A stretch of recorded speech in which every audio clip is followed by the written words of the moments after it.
Ladies and gentlemen, I am standing today to tell you that woe are we if we don't recognize that there are two different gospels that are being preached on this Sunday morning. They are trying to suggest to us that Jesus is just for the rich, just for the white, and just for the Republicans. I need you to know that I serve a God that looks for those who are marginalized and ostracized and pushed aside. Over my head, I hear music in the air, and there must be a God somewhere. Don't you let them delude you into believing that Christianity is a white man's slave religion. God been with us from the beginning.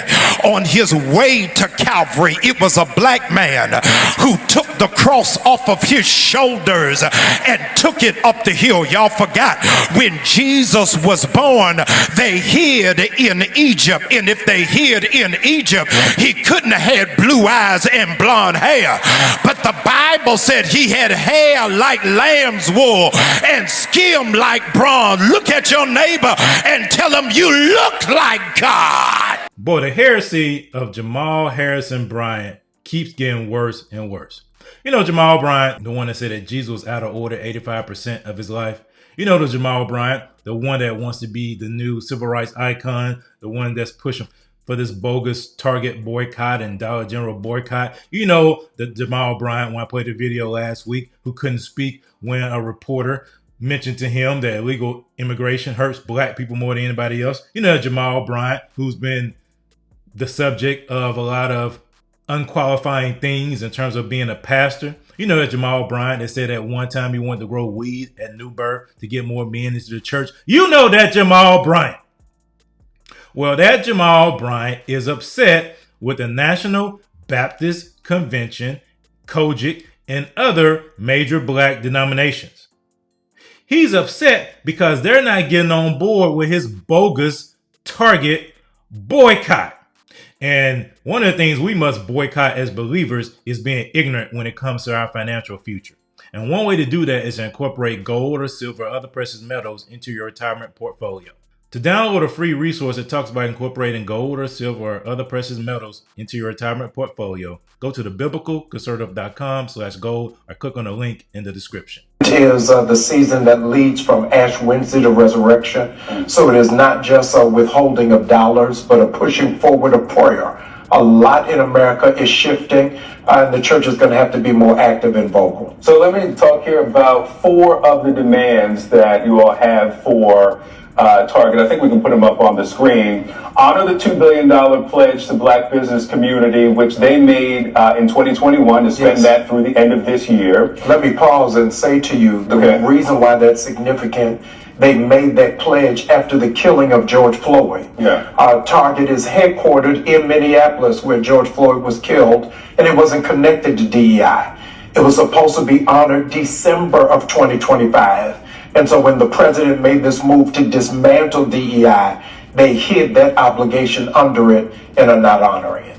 I'm going to come back to number 2. 3, completely restore the franchise commitment to DEI. Yes. 4, pipeline community centers at 10 HBCUs to teach retail business at every level. And they made some commitments to HBCUs, even being honored by some black business organizations because of their commitments to DEI. But number 2, explain this one. Deposit $250 million against any of 23 black banks. Why is that on the list? I think it's so significant because our black businesses are really fighting to get access to capital.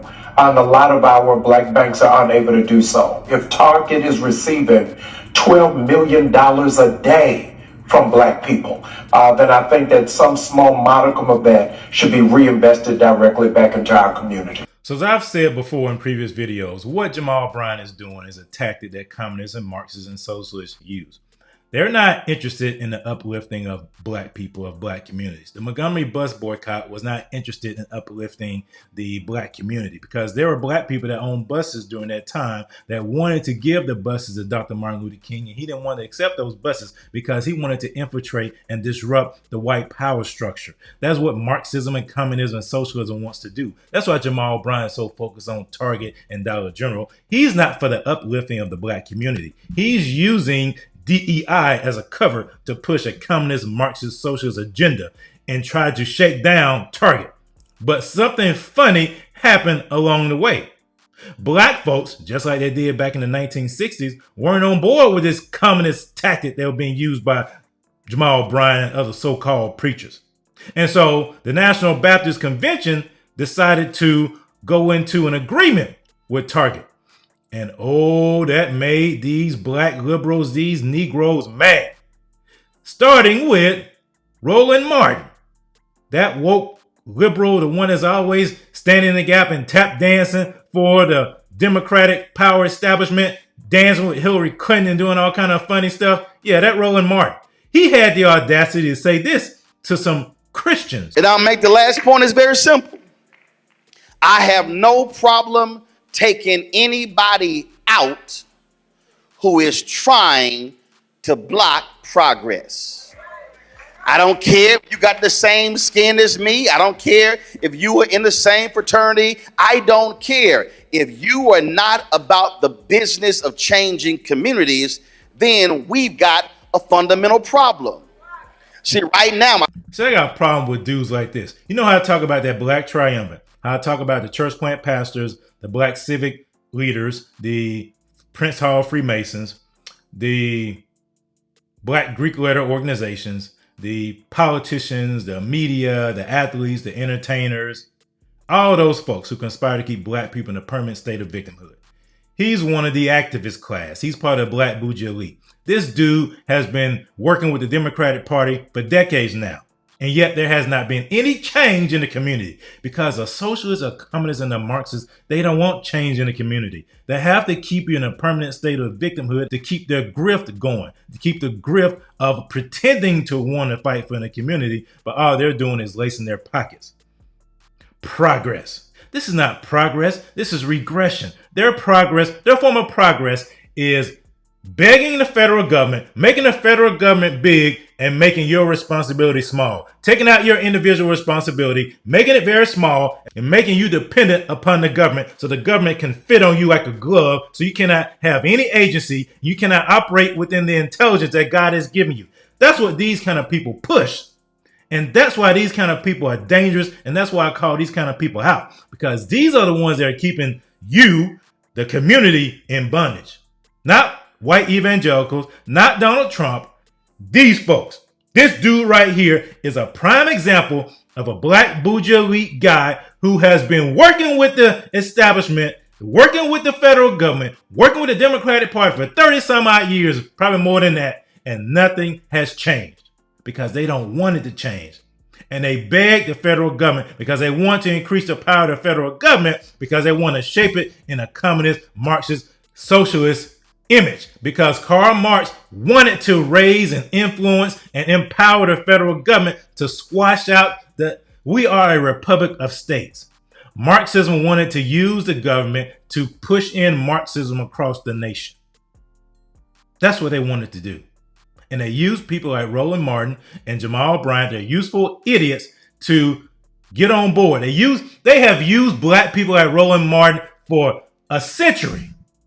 Black folks just like Roland Martin for a century. I highly recommend this book, Color, Communism, and Common Sense.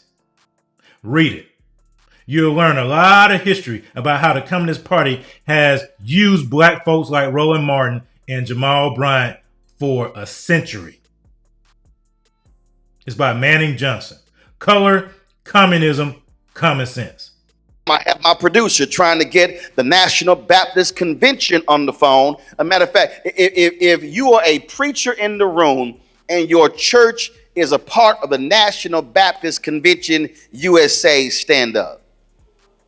Just if okay, that one I won. All right, if you are a member of a church and your church is a part of the National Baptist Convention USA, stand up.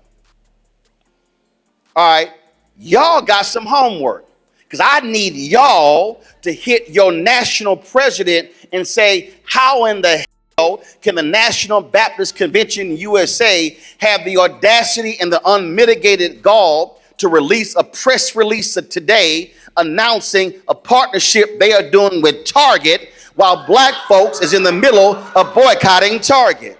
I know for a fact they've received $300,000 from Target. And so what you have literally is the National Baptist Convention USA selling out black America with Target. Oh, I can read the press release because y'all got to understand, I ain't got no problem calling anybody out. I use names. I tag your on social media. I want you to see what I wrote. And it says it right here. The National Baptist Convention USA is committed to ensuring that corporations that do business in our communities give back to help rebuild and stabilize neighborhoods. The partnership with Target is based on our shared commitment to community empowerment through small business and entrepreneur development, investments in education and student support, and workforce and skill development that unlocks growth across our communities. And there's a whole bunch of other stuff, blah, blah, blah, blah, blah, blah, blah, blah, blah, blah. Signed, Dr. Boyce Kimber, President, National Baptist Convention, USA. So let me go ahead and for about 5 minutes, go ahead and unpack this here because let me just be real frank. Look, God already knows. Folk watch my show. It's called Roland Martin Unfiltered. And I got seasoned saints all around the country say, Roland, hey, I love your show, but can you not cuss? And I try not to cuss. I try. The reason I cuss, because it keeps blood pressure low, so I'm good. So that's why my blood pressure is 110/65, because I ain't stressing out over nothing. But let me be as frank as I possibly can. This press release is some Something is wrong today. Something is wrong today for those who try to hide Jesus just in classism, who tried to hide Jesus in elitism, and something has got to break. You mean ain't none of them evangelicals gonna say nothing about us bombing 3 different bases that had nothing to do with us? You mean nobody is gonna say nothing about us spending $47 million for a parade that nobody showed up to? Ain't nobody gonna say nothing about how the Trump family's net worth has gone up by $5 billion in the last 6 months? Ain't nobody gonna say nothing about him lying about the airplane that ain't even for the U.S. government, but is for his own family mecca. I declare unto you today, I'm a free black man, and before I be a slave, I'll be buried in my grave and go home to my Lord and be free. Somebody gotta say something.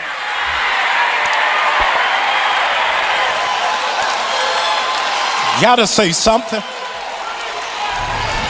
For the last 18 weeks, we've been boycotting Target.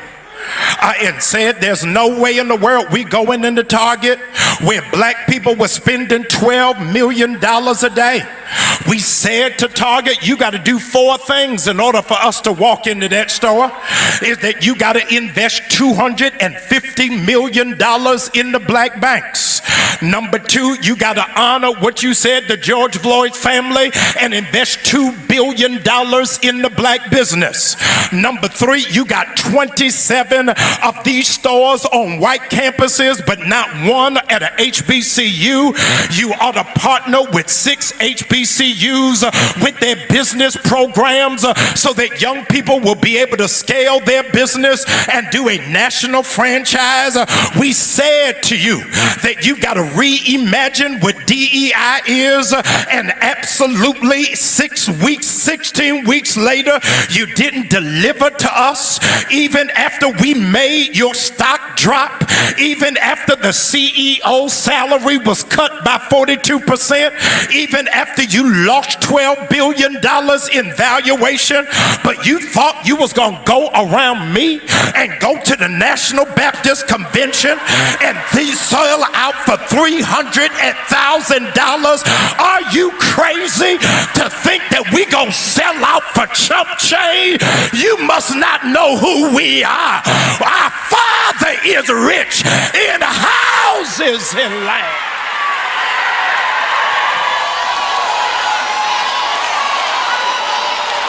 In 1961,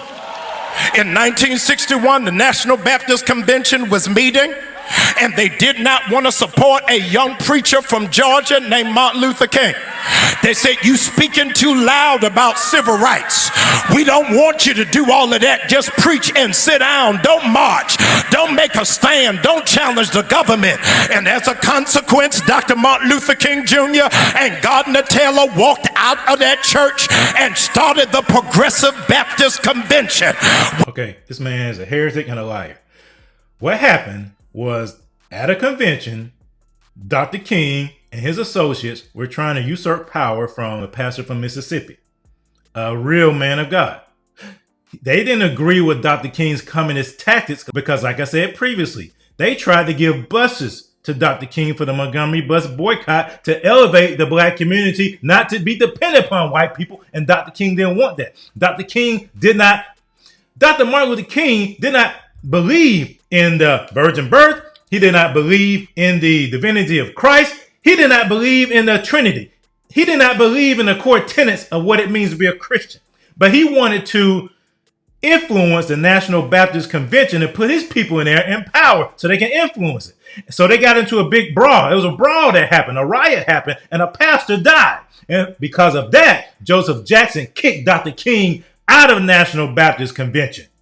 That's what happened. That's why they started that Progressive Baptist Convention, or whatever they started. The Progressive National Baptist Convention. Because they were kicked out of the National Baptist Convention because they started a riot and a man died. A pastor died. That's the truth. You're not going to hear that from Jamal Bryant. And those people standing there clapping are not going to do the research necessary to understand what really happened and what really is behind Dr. King. I may have some people on just to talk about this in more detail in the future. Just stay tuned.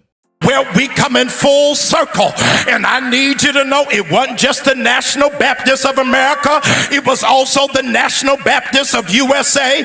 It was also the Missionary Baptist. It was also the Church of God in Christ. And the $300,000 was not per institution. They gave them Negroes $75,000 for them to just sit down and roll over. Not me, Jack. I called the president of the National Baptist Convention. I said, "Rev, we can't go out like that. We are selling ourselves short." He said, "Jamal, give me a couple of days. Let me get the board together." I said, "Bro, you can get your board together, but Sunday morning I'm going to the mic and I got to say something, and you got to give me something to work with." He said, "Pastor Bryant, give me a couple of days and I will do it." I said, "You got 1 week to send me in writing that the Baptist Convention stands with the boycott, stands with the oppressed, stands with the marginalized, stands with the nameless and faceless people who are on the front line." $75,000. Baptist Convention, I'll write you a check. You can't sell yourself out for $75,000. So here's what the letter actually says from the National Baptist Convention. The National Baptist Convention USA is committed to ensuring that corporations that do business in our communities give back to help rebuild and stabilize neighborhoods. The partnership with target corporations is based on our shared commitment to community empowerment through small business and entrepreneur development, investments in education and student support, and workforce and skill development that unlocks growth across our communities. The NBC USA has been clear about our expectations, and Target senior leaders have responded in a very positive way. We're working on a 3-year plan that will be very beneficial to the African American community. If I thought Target was not sincere in their commitment to the African American community, I will be the first one on the picket line. Our communication with Target has been at the highest level, and we are continuing the dialogue. But see, you won't hear that from Roland Martin or Jamal Bryant, because these people are in the business of keeping black people in a permanent state of victimhood. Jamal Bryant talking about the oppressed and the marginalized. There are no black people oppressed and marginalized in 2025 in America, Jamal Bryant. If they are, it's because they're listening to people like you. You are oppressing and you are marginalized the people that listen to you. That's why I call you a church plant. You are a church plant doing the bidding of the Democratic Party, of the Marxists and the Communists and the Socialists that employ you to keep black people as their useful idiots. and they want to keep you a victim. That's why I say all the time, we are not victims. We are empowered for greatness.